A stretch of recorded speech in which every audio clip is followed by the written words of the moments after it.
ሰላም ለእናንተ ይሁን። በዛሬው ቪዲዮ ከመጽሐፍ ቅዱስ ክፍል አንዱ የሆነውን የነቢዩ ዮናስን ታሪክን ይሆናል። ይህ ታሪክ ስለ ታዛዥነት፣ ንስሐ፣ የእግዚአብሔርን ምሕረትና ፍቅርን ያስተምረናል። ቪዲዮውንም እስከ መጨረሻው ይመልከቱ። በጥንት ዘመን ዮናስ የተባለ የእግዚአብሔር ነቢይ ነበር።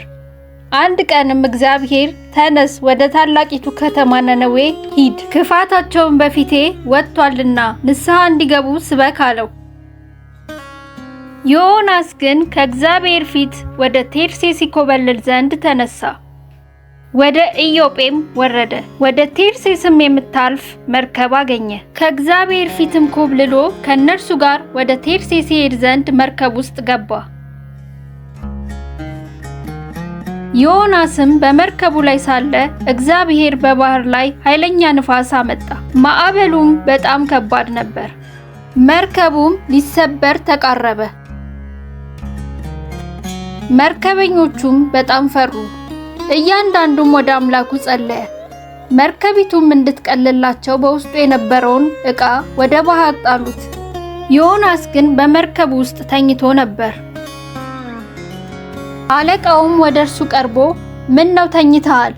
እንዳንጠፋ እግዚአብሔር ያስበን እንደሆነ ተነስተ አምላክህን ጥራው አለው። መርከበኞቹም የችግሩ ምክንያት ማን እንደሆነ ለማወቅ ዕጣ ጣሉ። ዕጣውም በዮናስ ላይ ወደቀ። ዮናስም ይህ ማዕበል በእኔ ምክንያት ነው፣ ወደ ባህር ጣሉኝ፣ ባህሩም ጸጥ ይልላቸዋል አላቸው። መርከበኞቹም መጀመሪያ አልፈለጉም ነበር፣ ነገር ግን ማዕበሉ እየበረታ ሄደ።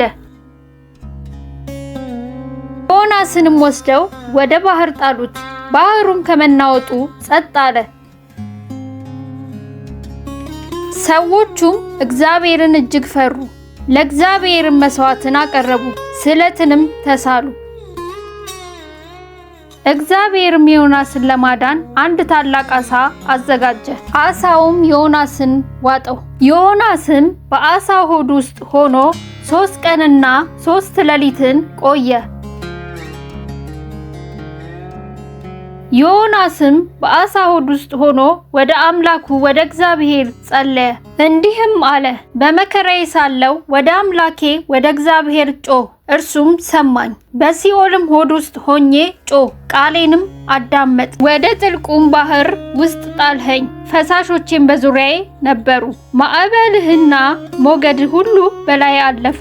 እኔም ከዓይን ፊት ተጣልሁ። ነገር ግን ወደ ቅዱሱ መቅደስ ደግሞ እመለከታለሁ። ውኖቼም እስከ ነፍሴ ድረስ ከበቡኝ። ጥልቁ ባህርም በዙሪያዬ ነበር፣ የባህርም ሳር በራሴ ተጠምጥሞ ነበር። ወደ ተራሮቼም መሰረት ወረዱ፣ በምድርና በመወርወሪያዎቿ ለዘላለም ተዘጋሁ። አንተ ግን አቤቱ አምላኬ ሕይወቴን ከጉድጓዱ አወጣህ። ነፍሴ በዛለችበት ጊዜ እግዚአብሔርን አሰብኩት። ጸሎቴንም ወደ አንተ ወደ ቅዱሱ መቅደስ ገባች። ከንቱነትና ሐሰትን የሚጠብቁ ምሕረታቸውን ትተዋል። እኔ ግን በምስጋና ቃልህ እሰዋለሁ፣ የተሳልሁትንም እከፍላለሁ። ደህንነቴ ከእግዚአብሔር ዘንድ ነው። እግዚአብሔርም ዓሣውን አዘዘው፣ እርሱም ዮናስን በየብስ ላይ ተፋው። ተነስተ ወደዛች ወደ ታላቂቷ ከተማ ወደ ነነዌ ሂድ፣ የምነግርህንም ስብከት ስበክላት አለው። ዮናስም ተነስቶ እንደ እግዚአብሔር ቃል ወደ ነነዌ ሄደ። ነነዌም የ3 ቀን መንገድ ያህል እጅግ ታላቅ ከተማ ነበረች። ዮናስም የ1 ቀን መንገድ ያህል ወደ ከተማይቱ ውስጥ ሊገባ ጀመር። ጮኸም፣ በ3 ቀን ውስጥ ነነዌ ትገለበጣለች አለ። የነነዌ ሰዎችም እግዚአብሔርን አመኑ፣ ጾምም አወጁ። ከታላቅም ጀምሮ እስከ ታናሽ ድረስ ማቅ ለበሱ። ወሬውም ወደ ነነዌ ንጉሥ ደረሰ። እርሱም ከዙፋኑ ተነስቶ መጎናጸፊያውንም አወለቀ፣ ማቅም ለበሰ፣ በአመድ ላይም ተቀመጠ። አዋጅም አስነገረ። በነነዌ ውስጥ የንጉሡንና የመኳንንቱንም ትእዛዝ አሳወጀ። እንዲህም አለ፣ ሰዎችና እንስሶች፣ ላሞችና በጎች አንዳችም አይቅመሱ፣ አይሰማሩም፣ ውሃንም አይጠጡ። ሰዎችና እንስሶችም በማቅ ይከደኑ፣ ወደ እግዚአብሔርም በብርቱ ይጩሁ። ሰዎች ሁሉ ከክፉ መንገዳቸው በእጃቸውም ካለው ግፍ ይመለሱ። እኛ እንዳንጠፋ እግዚአብሔር ተመልሶ ይጸጸትም እንደሆነ ከጽኑ ቁጣውም ይመለስ እንደሆነ ማን ያውቃል? እግዚአብሔርም ከክፉ መንገዳቸው እንደተመለሱ ስራቸውንም አየ። እግዚአብሔርም ያደርግባቸው ዘንድ በተናገረው ክፉ ነገር ተጸጽቶ አላደረገውም። ይህም ዮናስን ከቶ ደስ አላሰኘውም፣ እርሱም ተቆጣ። ወደ እግዚአብሔርም ጸለየና አቤቱ እለምንሃለሁ፣ በአገሬ ሳለሁ የተናገርኩት ይህ አልነበረምን? አንተ ቸርና ይቅር ባይ ታጋሽም ምሕረትህም የበዛ ከክፉ ነገርም የተነሳ የምትጸጸት አምላክ እንደሆን አውቄ ነበርና፣ ስለዚህ ወደ ቴርሴስ ለመኮብለል ፈጥኜ ነበር። አሁንም አቤቱ ከሕይወቴ ሞት ይሻላልና እባክህ ነፍሴን ከኔ ውሰድ አለው። እግዚአብሔርም በእውኑ ትቆጣ ዘንድ ይገባሃልን? አለ።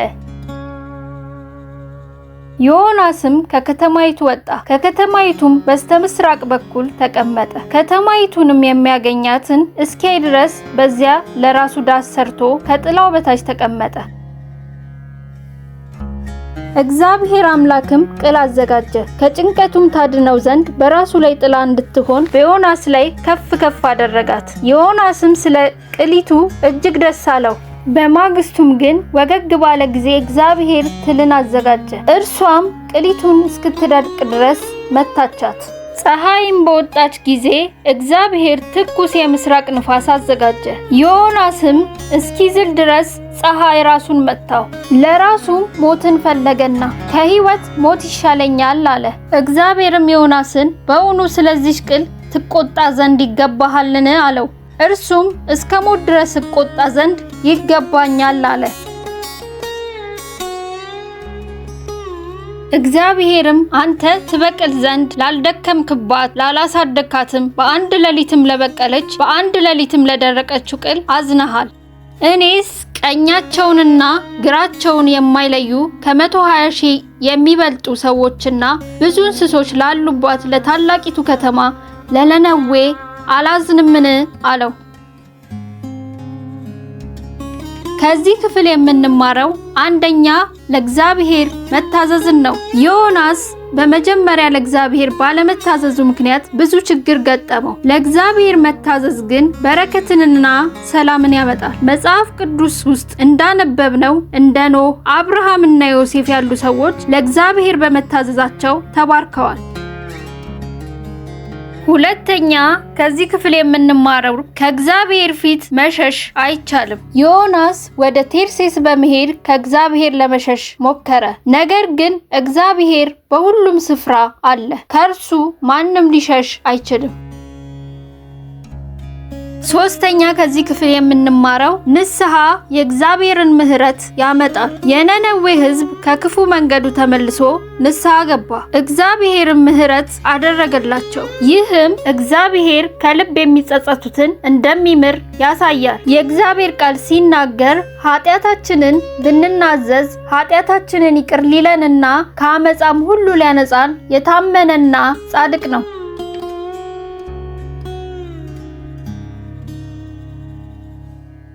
አራተኛ ከዚህ ክፍል የምንማረው የእግዚአብሔርን ፍቅር ነው። እግዚአብሔር የነነዌን ሰዎች እንዲድኑ ፈለገ።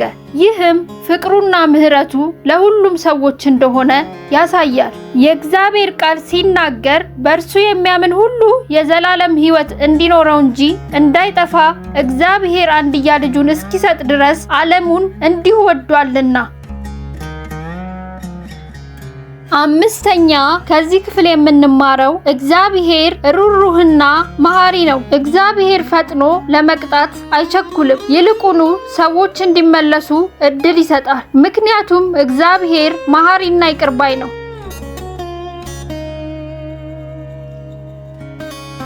ስድስተኛ ደግሞ ከዚህ ክፍል የምንማረው ለሰዎች ርህራሄ ሊኖረን ይገባል። ዮናስ በነነዌ ሰዎች ላይ ምሕረት ሲያደርግ ተቆጣ። እግዚአብሔር ግን ለሰዎች ያለውን ርህራሄና ፍቅር አሳየው። እኛም ለሌሎች ፍቅር፣ ይቅርታና ርህራሄ ሊኖረን ይገባል። ይህን ቪዲዮ ከወደዳችሁት ላይክ አድርጉ፣ ለሌሎችም አጋሩት። ቻናላችንንም ሰብስክራይብ ማድረጉን አትርሱ። እግዚአብሔር አምላክ ዘመናችሁን ይባርክ። ተባረኩ።